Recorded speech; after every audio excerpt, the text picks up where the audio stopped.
Hey guys, welcome back. Today we're going to be doing an art video. It's kind of like a restoration that I want to be doing. I had this lawn ornament that's been kind of sun damaged and stuff, so I kind of want to restore it by using some paints that I have from the store. So anyways, I'm going to be using this dragon. As you can tell, you can see the sun damage. So what I'm going to do is I'm just going to resurface this and then put I don't know if I'll probably just leave it as is and then just paint over it because it seems to be okay when last time I did something like this to something. So yeah, I just want to give it more presentable.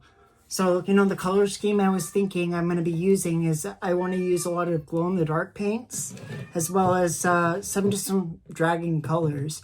I'm going to be using a lot of folk arts paints in this video.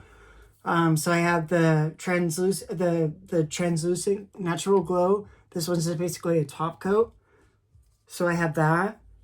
I have pink that I'm going to be using, red, blue, and also yellow. Those are all, oh, and one more, sorry, and green.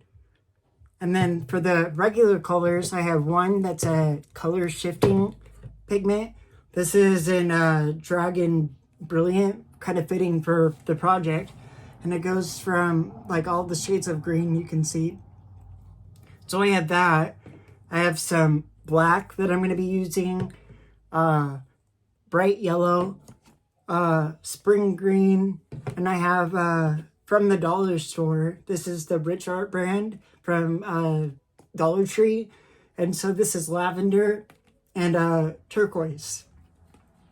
So if you want to use this as a reference video, it's going to be throughout the day, and I probably won't be doing much talking when I restore it.